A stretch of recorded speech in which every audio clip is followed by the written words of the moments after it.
Seja bem-vindo a mais uma aula da Teologia Sistemática. Nós estamos no módulo 2, Teologia Sistemática 2, e a aula de hoje está por volta do assunto de conversão e regeneração. Na aula 5, nós estávamos vendo a natureza da salvação, e nós descobrimos que a salvação é muito mais do que um simples perdão de pecados. É um livramento. E nós percebemos como Jesus Cristo coordenou a hora da sua morte para que estivesse assim sincronizado com a Páscoa, para que esta mensagem fosse salientada. Isto é, nós somos libertos da ira de Deus e nós somos libertos do reino das trevas, e agora nós estamos chegando a entendermos nesta aula um pouquinho deste processo. Nós sabemos que Jesus, no Monte de Transfiguração, havia falado com Moisés e Elias acerca do êxodo que ele ia realizar em Jerusalém, relembrando este aspecto da natureza da salvação. Mas hoje o nosso assunto é da conversão, que faz parte do processo de Deus para nos levar para uma nova vida. E conversão é uma coisa efetivada por duas coisas distintas, mas que operam em conjunto: a questão do arrependimento e a fé. O arrependimento e a fé produzem a conversão. E depois disso nós estaremos terminando esta aula com uma reflexão sobre aquilo que a Bíblia fala em relação à regeneração, a nova natureza que Deus nos dá. Lembre-se que Jesus falou para Nicodemos que importava que ele nascesse de novo, para dizer a verdade. Falou no plural que era importante que todos eles do Sinédrio nascessem de novo. Então, salientando para nós a questão, a importância da regeneração. Mas vamos para o assunto de conversão.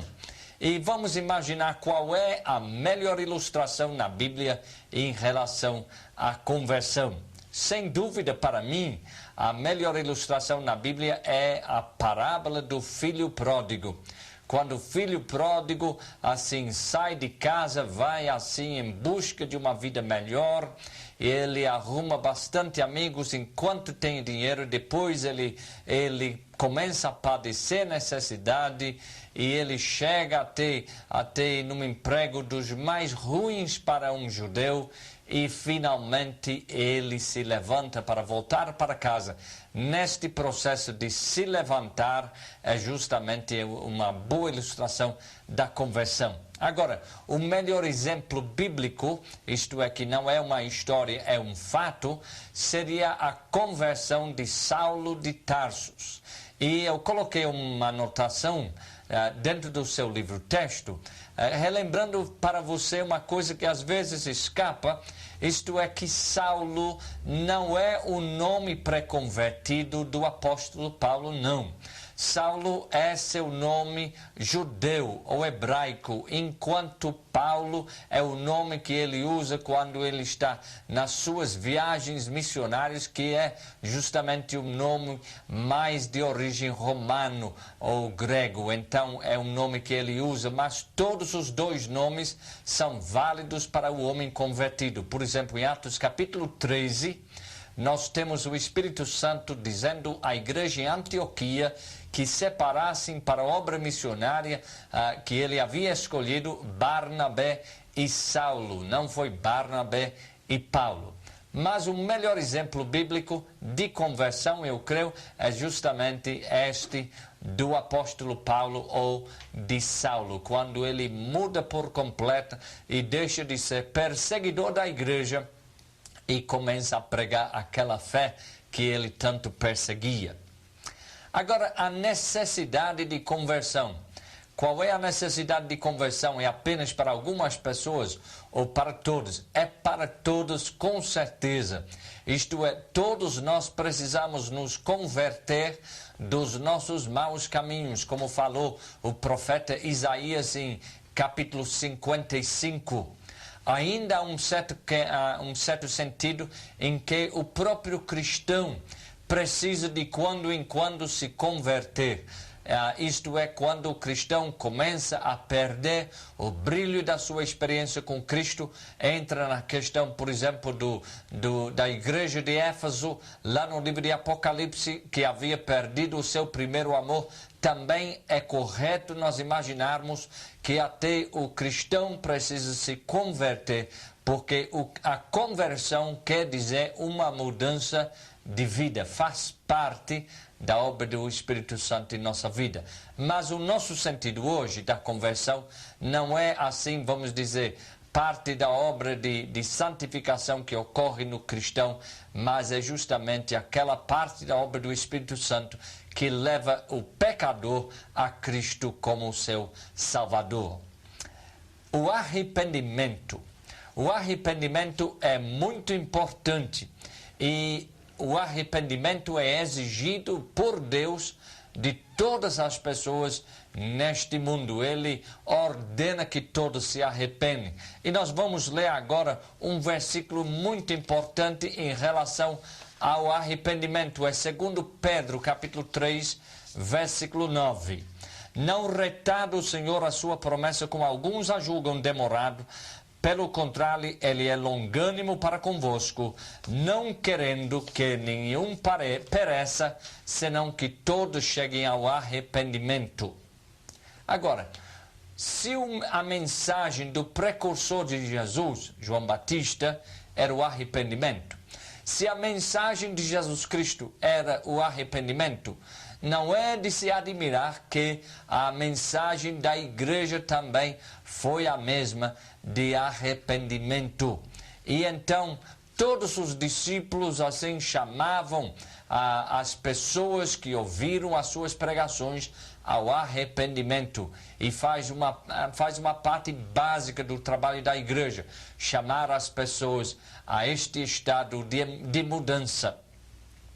A mudança que é desejado por parte de Deus é chamado conversão e é baseado no arrependimento. Por trás da nossa palavra portuguesa em relação ao arrependimento, nós temos uma palavra grega que é metanoeo, que quer dizer mudar de mente. É mudança de mente, de pensamento, de conceito ou de opinião. Envolve a questão de reflexão, avaliação e decisão. O arrependimento não é apenas uma emoção, e sim uma coisa emotiva, isto é, que propulsiona a pessoa para a ação. Ninguém pode dizer que está arrependido quando ainda não fez nenhuma mudança na sua vida. É arrependimento genuíno quando a pessoa muda de ação, porque o arrependimento se completa dentro da ação. Eu quero chamar a sua atenção, como você está vendo dentro do seu livro-texto, para as duas faces do arrependimento. Não é uma só coisa, mas são duas coisas que queremos destacar em relação a esta questão. Negativamente, nós podemos dizer que o arrependimento é uma insatisfação com a conduta anterior.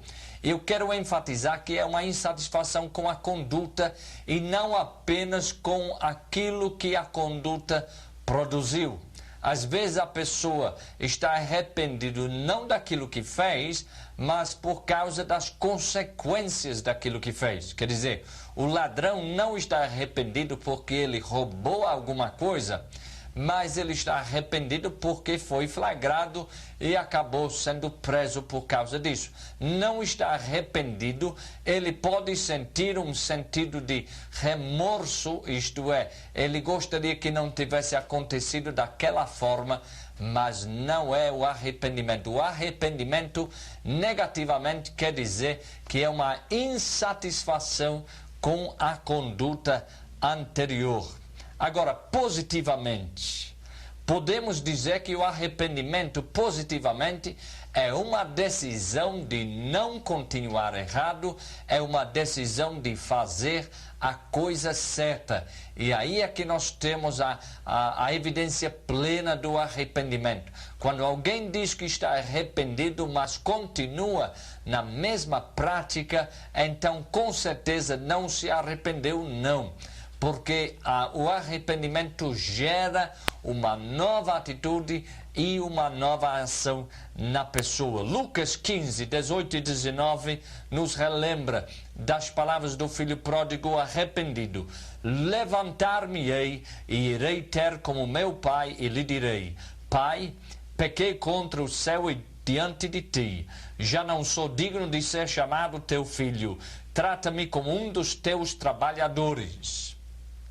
O filho pródigo arrependeu-se, decidiu mudar de vida, cogitou como seria esta mudança, mas a coisa mais importante não é a fala dele aqui, é o fato que de fato se levantou e foi junto ao Pai. Isto é a concretização do arrependimento.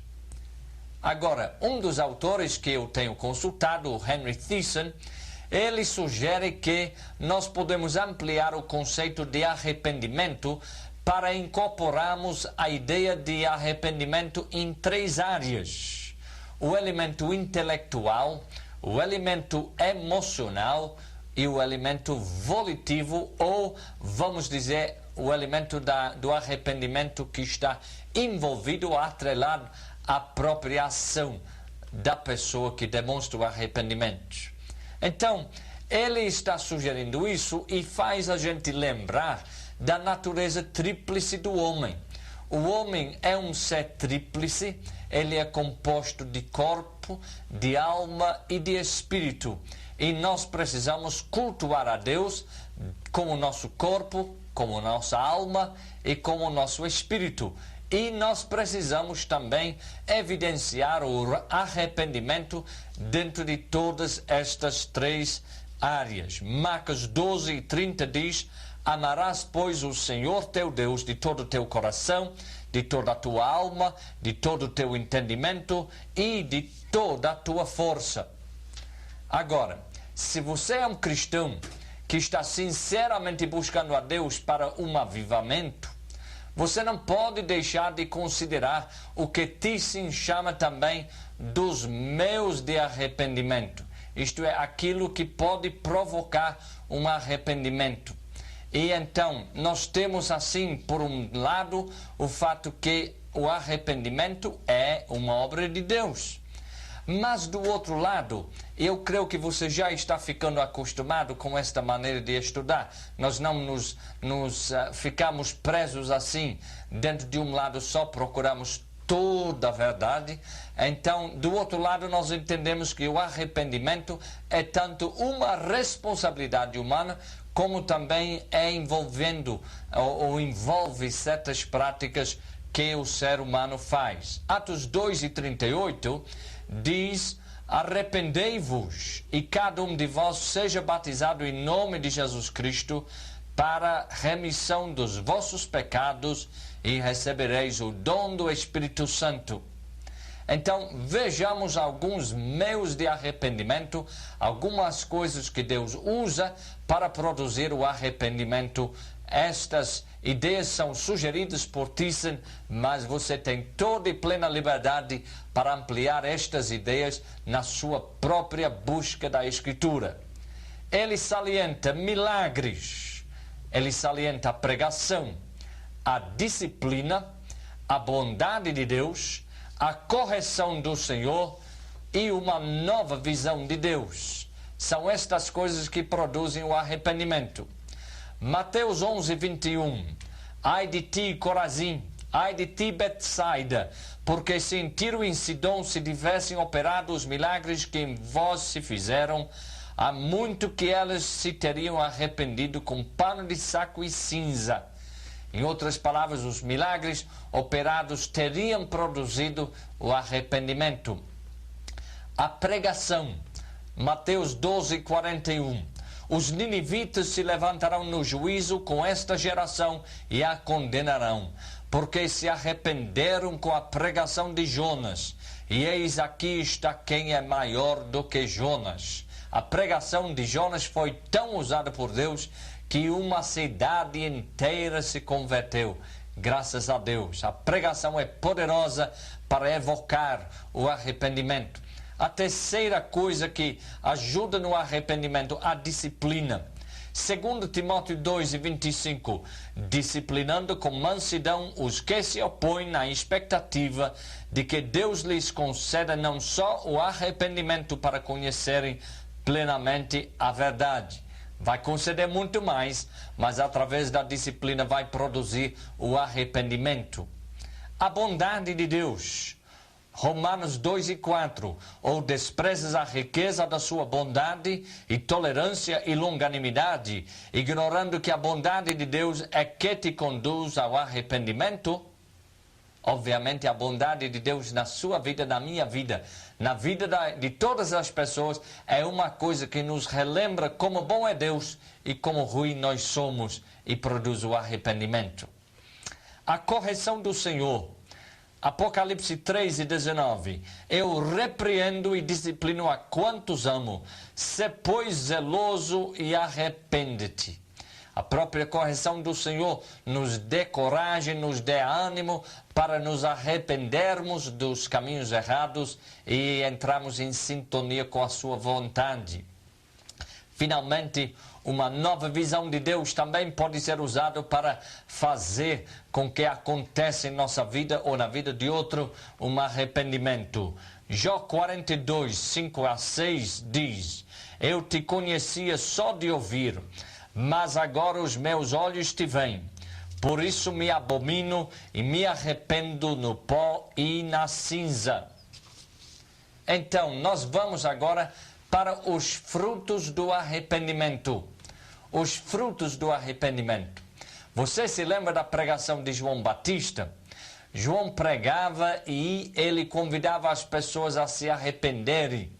Mas, quando ele viu muitas pessoas chegando, ele desconfiava porque ele imaginava que não estavam levando a sério a sua mensagem.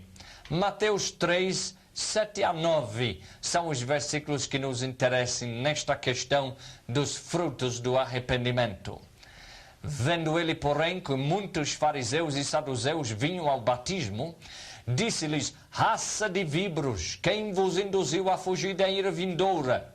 Produzi, pois, frutos dignos de arrependimento, e não comenceis a dizer entre vós mesmos, temos por pai Abraão, porque eu vos afirmo que destas pedras Deus pode suscitar filhos a Abraão. A questão dos frutos do arrependimento é simples.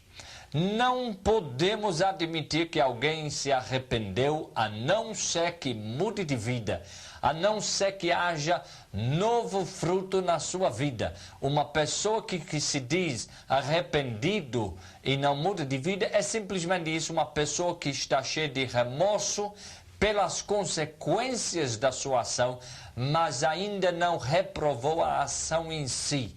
Quando a pessoa reprova a ação em si, o que acontece? A pessoa nunca, jamais vai querer fazer tal coisa e faz tudo dentro do seu poder para andar de forma diferente, isto é, de forma correta com Deus. Agora, muito mais importante, então, do que as lágrimas que são frequentemente associadas ao arrependimento no pensamento popular, muito mais importante do que estas lágrimas é justamente a mudança de conduta. A Bíblia nos adverte de não sermos profanos, como foi, por exemplo, o Esaú, que ele vendeu os seus direitos de primogenitura por um simples repasto. Isto é, ele aproveitou o momento e não pesou aquilo que era o seu privilégio ou aquilo que ele estava disposto a negociar por um preço tão barato, tão simples.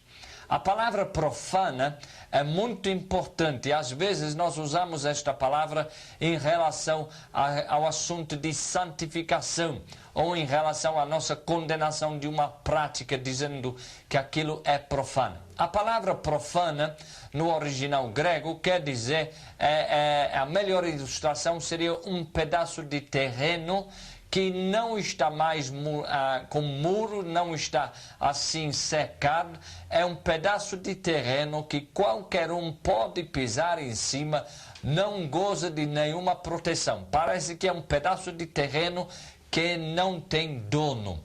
E quando as nossas vidas se tornam profanas, isto é, estão abertas para todo e qualquer pensamento, toda e qualquer ação, toda e qualquer postura, é como se nós não temos dono.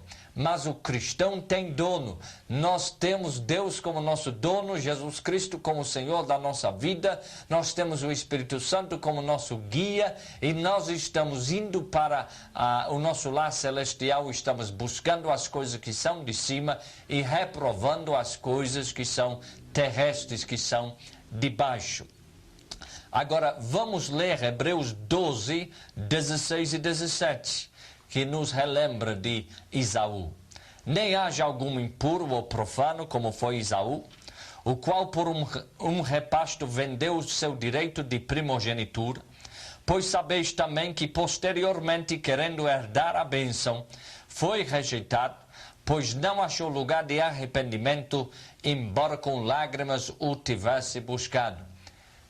É uma coisa, viu, gente, a lembrar, nem sempre teremos oportunidade de nós nos arrependermos. Nós temos que aproveitarmos as oportunidades que nós temos. Pois se tem alguma coisa dentro da sua vida de que você se precisa arrepender, busca a Deus hoje, não deixa para amanhã. Paulo escreve aos Coríntios, em 2 Coríntios capítulo 7 e 11, algo que nós usamos para falarmos de 7 sinais de arrependimento. 7 sinais de arrependimento de 2 Coríntios 7 e 11. Porque quanto cuidado não produziu isto mesmo em vós que, segundo Deus, fostes contristados? Que defesa, que indignação, que temor, que saudades, que zelo, que vindita. Em tudo destes, prova de estardes inocentes neste assunto. Devido aos muitos pecados dentro da igreja de Corinto, o apóstolo Paulo teve razão de disciplinar e corrigir os cristãos. Certamente não foi uma situação agradável para ele, mas era uma coisa necessária para os cristãos. Causou para ele bastante tristeza. No entanto, como disse o autor da carta aos Hebreus, nós temos esta seguinte palavra em relação à disciplina. Hebreus 12, versículo 11. Toda disciplina, como é feito, no momento não parece ser motivo de alegria, mas de tristeza. Ao depois, entretanto, produz fruto pacífico aos que têm sido por ela exercitados, fruto de justiça. Então, depois de corrigir os cristãos em Corinto, nós podemos perceber estes 7 sinais. E então sugiro a você que você pode entender que chegou ao arrependimento na sua própria vida, ou pode dizer que outra pessoa chegou a se arrepender mesmo de verdade, quando estes 7 sinais estão prontos a serem vistos. Cuidado, isto é, um desejo de compensar o prejuízo. 2. Defesa. Uma disposição de vindicarem-se por condutas mais nobres. 3. Indignação. Indignação contra o inimigo de Paulo que havia conseguido convencê-los a rejeitar o seu conselho. 4. Temor. Diante da sua própria passividade e os resultados desastrosos. Às vezes nós precisamos mesmo nos arrependermos de não termos tomado providências. Número 5, saudades. Neste caso, eles tiveram saudades de Paulo. Número 6, zelo. Zelo para ver as coisas endireitadas. Número 7. Vindita. Uma sua nova postura era a garantia de sua inocência ou justiça. São 7 sinais. E eu me lembro aqui, para vocês, em relação a você e o arrependimento, que cedo ou tarde todos nós fazemos algo de que nós temos vergonha e precisamos nos arrepender. Baseado neste versículo de cima e o comentário dos 7 sinais de arrependimento, você pode dizer que alcançou o arrependimento quando estava disposto a compensar o prejuízo, viver uma vida mais nobre, romper com as amizades prejudiciais, está chocado com a sua própria passividade e percebe os resultados desastrosos, quando tem saudade de quem corrige você e quando zela para ver as coisas endireitadas. Esta palavra de arrependimento nos leva mais naturalmente para aquele Salmo 51, o salmo mais belo da vida e mais belo assim da Bíblia em relação a este assunto. Salmo 51. Compadece-te de mim, ó Deus, segundo a tua benignidade, e segundo a multidão das tuas misericórdias, apaga as minhas transgressões. Lava-me completamente da minha iniquidade e purifica-me do meu pecado. Pois eu conheço as minhas transgressões, e o meu pecado está sempre diante de mim.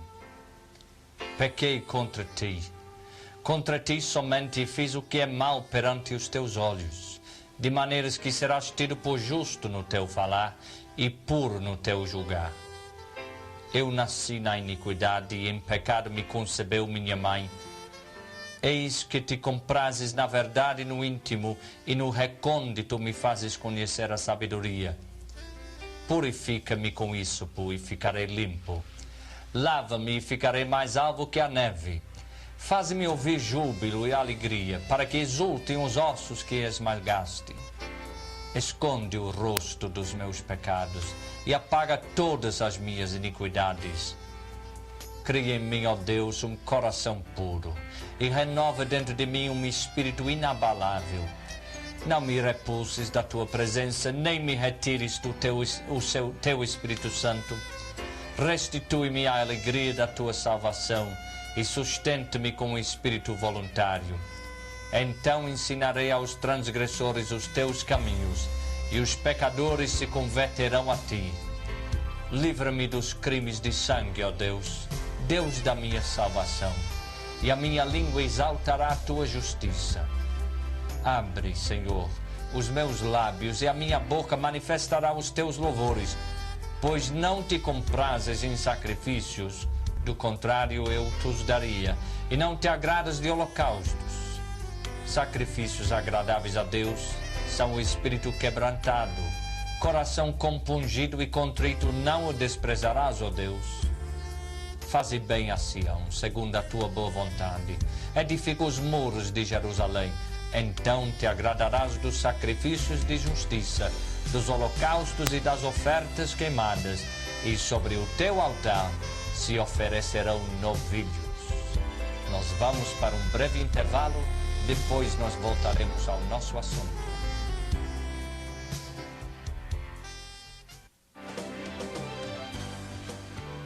A Bíblia do Ministro é especial para pastores e líderes, agora com concordância e um completo manual de cerimônias.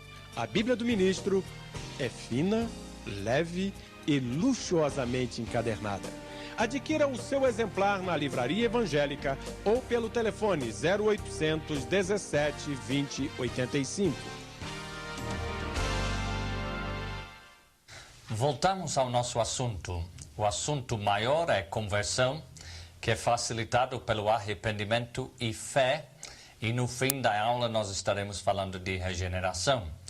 Mas agora, depois deste intervalo em que nós estávamos pensando acerca do arrependimento, agora nós estamos chegando à questão da fé. A Bíblia diz, Hebreus capítulo 11, versículo 1, ora, a fé é a certeza de coisas que se esperam, a convicção de fatos que não se veem. E podemos afirmar que existem 3 tipos de fé, ou 3 divisões de fé.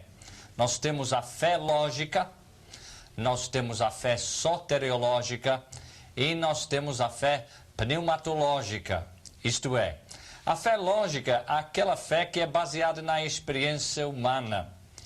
Entrar num elevador, pegar um ônibus, usar um telefone, são todos exemplos de fé lógica. Quando passa o ônibus, você imagina que aquele ônibus vai para aquele destino que está marcado na frente.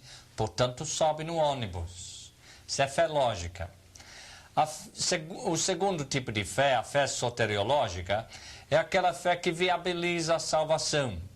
Nós falávamos assim na aula sobre eleição, do fato que a fé é um dom de Deus, e aí nós discutimos se este dom é ou não oferecido ou viabilizado para todos, e decidimos que sim, esta fé é dado livremente a todos e é responsabilidade humana alcançar esta fé soteriológica. O terceiro tipo de fé é o que eu chamo de fé pneumatológica, isto é, a fé que é dado pelo Espírito Santo. E nós sabemos que no grego ele é conhecido como pneuma, isto é, espírito no grego é pneuma. Então nós temos esta questão do adjetivo fé pneumatológica. Agora, nem todos têm o dom de fé, mas todos têm acesso à fé soteriológica. E é este tipo de fé que nós estamos falando agora, quando nós falamos que a conversão é o produto de arrependimento e fé. Então vamos começar a detalhar o papel da fé na conversão e na salvação. E Thyssen, mais uma vez, ele detalha o fato que a fé deve ser vista como tendo assim a sua participação no lado intelectual, emocional e volitivo da vida. Portanto, vamos ver primeiramente o lado intelectual da fé. Vamos afirmar, porque é importante, que a fé bíblica é uma fé informada, é uma fé baseada em fatos. É muito diferente do que aquela fé que as pessoas têm lá fora no mundo, que eles querem crer em alguma coisa, então, contra toda a evidência, estão crendo. Não. A fé bíblica é uma fé que está levantada, está erguida sobre os fatos históricos da revelação de Deus nas Escrituras. Isaías 51, 13 a 16 diz: Quem és tu que te esqueces do Senhor que te criou, que estendeu os céus e fundou a terra, e temes continuamente todo dia o furor do tirano que se prepara para destruir? Onde está o furor do tirano? O exilado cativo depressa será libertado, lá não morrerá, lá não descerá à sepultura, o seu pão não lhe faltará. Pois eu sou o Senhor teu Deus, que agita o mar, de modo que bramem as suas ondas. O Senhor dos exércitos é meu nome. Ponho as minhas palavras na tua boca e te protejo com a sombra da minha mão, para que eu estenda novos céus, funde nova terra e diga a Sião: tu és o meu povo. A fé de Israel foi baseada, sim, na revelação verbal e pessoal de Deus, e a nossa fé é erguida sobre a Bíblia, que é a palavra de Deus. Vamos agora para a questão do lado emocional da fé. A fé é muito mais do que um consentimento intelectual. É uma calorosa certeza de que aquilo que Deus prometeu irá se cumprir. Esta calorosa certeza invade o coração e expulsa o desânimo, graças a Deus. A fé enxerga e saboreia a queda de todas as muralhas de Jericó. A fé produz uma coragem que alenta o coração, graças a Deus. Quem tem fé sente que qualquer obstáculo à vontade de Deus há de cair, porque Deus está conosco, graças a Deus. Foi pela fé que Davi disse para Golias: Tu vens contra mim com a espada e com lança e com escudo, Eu, porém, vou contra ti em nome do Senhor dos Exércitos, o Deus dos Exércitos de Israel, a quem tens afrontado. É 1 Samuel 17 e 45. Prosseguimos adiante para o lado volitivo da fé, isto é, o lado da fé associada à ação. Salientamos o fato que a fé nunca é passiva. Ela inspira ação e digo ação ousada. É neste sentido que Tiago insiste: assim como o corpo sem espírito é morto, assim também a fé sem obras é morta. Pela fé Moisés estendeu a sua vara e o mar vermelho abriu.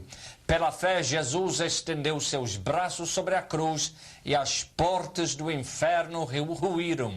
Sem ação a fé nunca se concretiza. O que é que a Bíblia fala acerca do próximo assunto?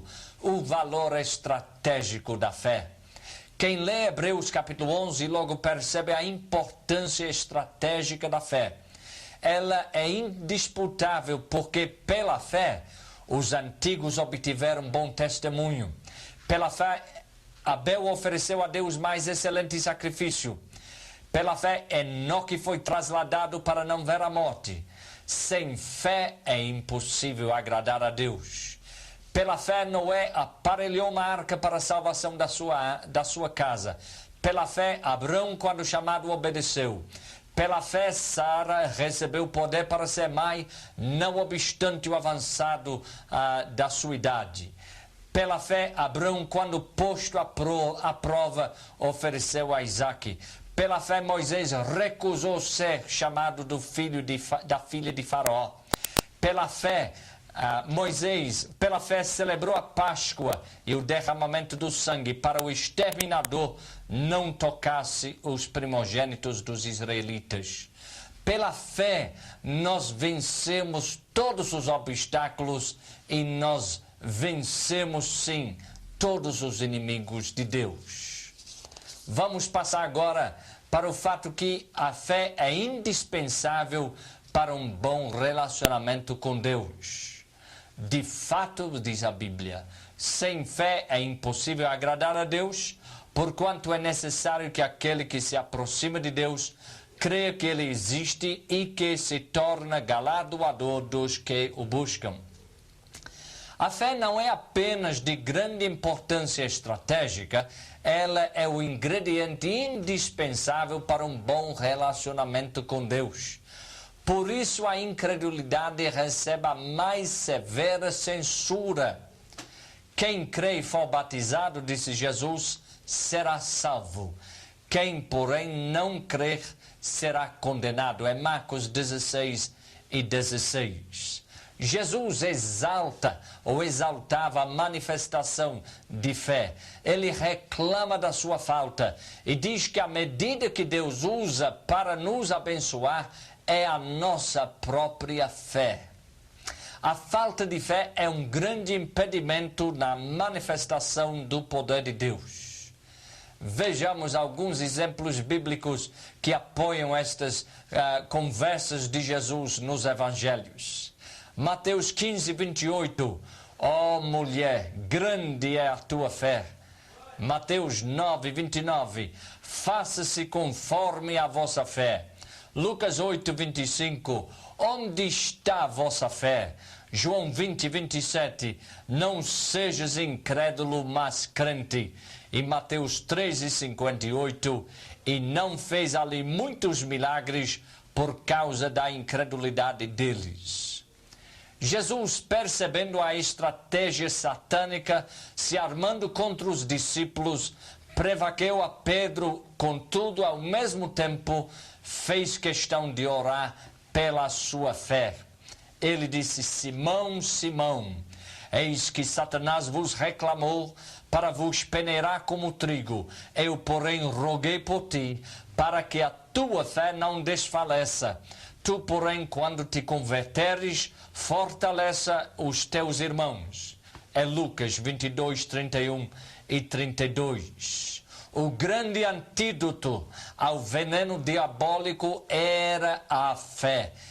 A fé não podia faltar, Por isso Jesus intercedeu junto com o Pai para que a fé de Pedro não faltasse e para que fosse prevalecer contra a obra diabólica. Veja como é importante o papel estratégico da fé.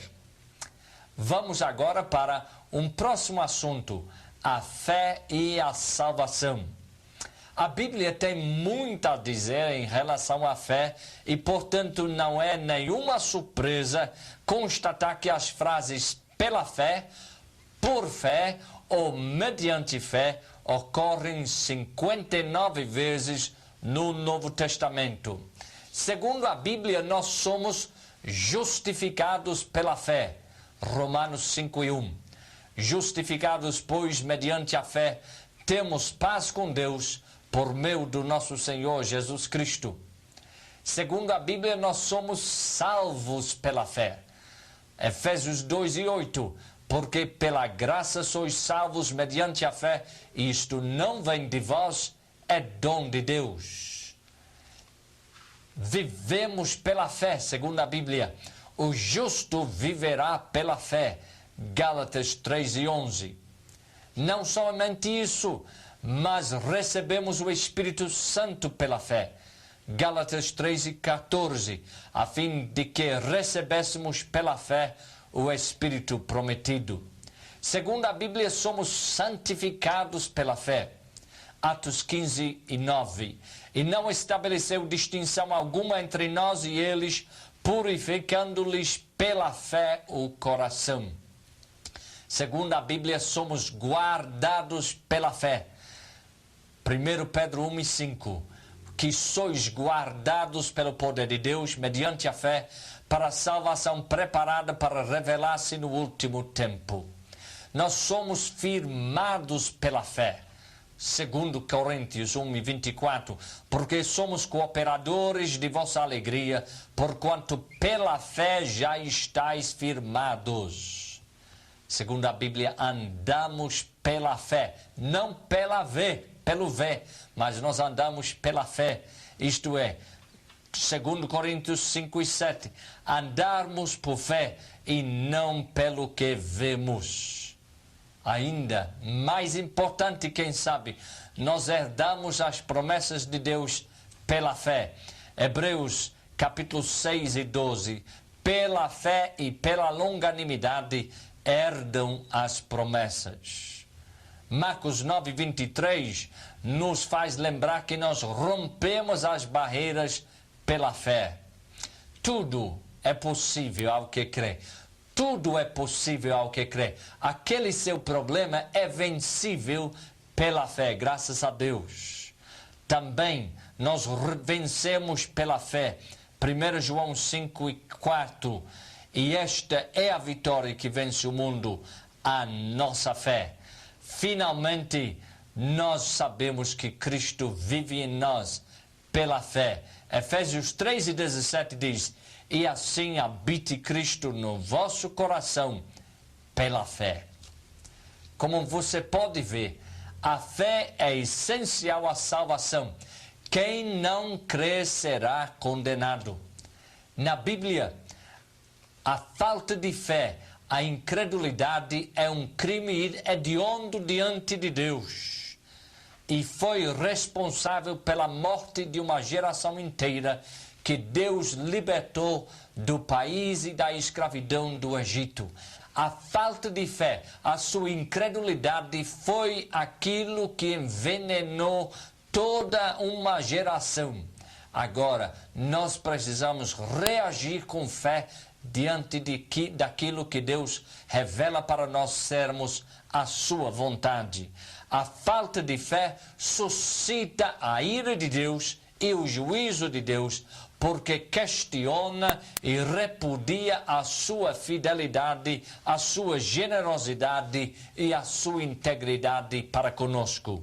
Hebreus capítulo 4, versículos 1 e 2 dizem, temamos, portanto, que, sendo-nos deixada a promessa de entrar no descanso de Deus, suceda parecer que algum de vós tenha falhado.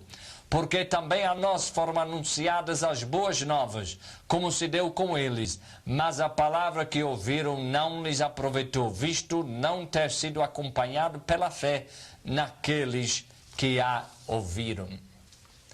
Portanto, terminamos aqui a consideração da conversão. Conversão é precipitado por o arrependimento ou pelo arrependimento e uma postura de fé.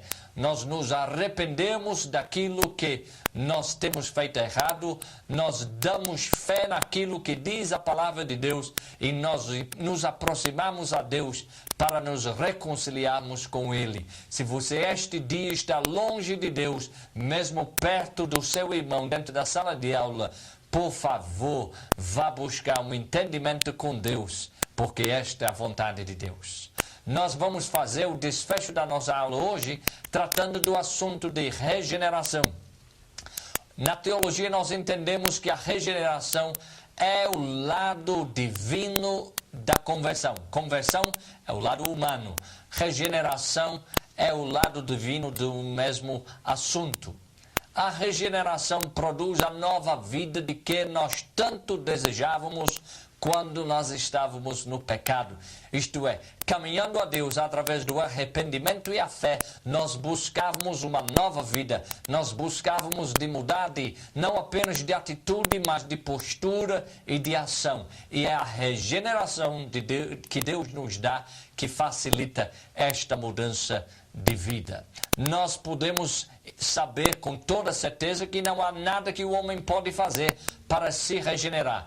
Mas quando o pecador arrepende-se de seus pecados, quando ele crê no Evangelho, quando ele se converte de seus maus caminhos e busca a Deus, podemos afirmar que a regeneração não está longe. A regeneração é a solução de Deus para a nossa velha natureza, a solução divina para a nossa velha natureza.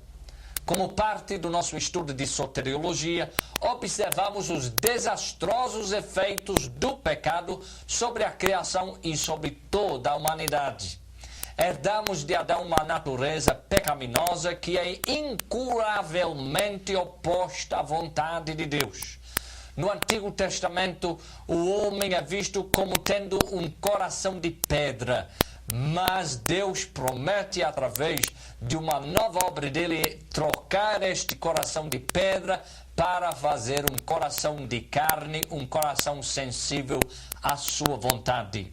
Ezequiel 36 e 26 diz: Dar-vos-ei coração novo, e porei dentro de vós espírito novo, tirarei de vós o coração de pedra e vos darei coração de carne. Este coração de carne fala de regeneração e é acompanhado por um novo Espírito, relembrando-nos da atividade do Espírito Santo na vida do cristão. Mais tarde teremos uma aula dedicada à questão da nossa união com Cristo, que focaliza este novo relacionamento com Deus. Agora, a regeneração produz uma vida nova. Quando Nicodemos veio procurar a Jesus e alegava que o concílio lá em Jerusalém sabia alguma coisa acerca de Jesus, que ele era homem de Deus, que ele era profeta de Deus, que ele era usado por Deus, Jesus não aceitou a sua proposta e ele disse que este homem e os demais precisavam renascer, porque era impossível eles, não regenerados, perceberem qualquer coisa em relação às coisas de Deus. A Bíblia ensina que uma vez renascido, a pessoa muda por completo. Baseado na história de Nicodemos, podemos afirmar que é possível, perfeitamente possível, uma pessoa ser um respeitado membro de uma igreja ou até ministério sem ter nascido de novo. É possível que alguém estude esta lição e ainda não tenha nascido de novo. Portanto, verifique comigo algumas características dos regenerados para ter toda a certeza que você mesmo passou da morte para a vida, da natureza de Adão para a natureza de Cristo. Quem é nascido de Deus em primeiro lugar, vence a tentação.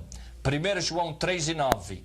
Todo aquele que é nascido de Deus não vive na prática de pecado, pois o que permanece nele é a divina semente. Ora, esse não pode viver pecando porque é nascido de Deus.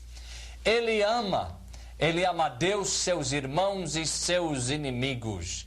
Ele ama a palavra de Deus, a vontade de Deus e as almas perdidas.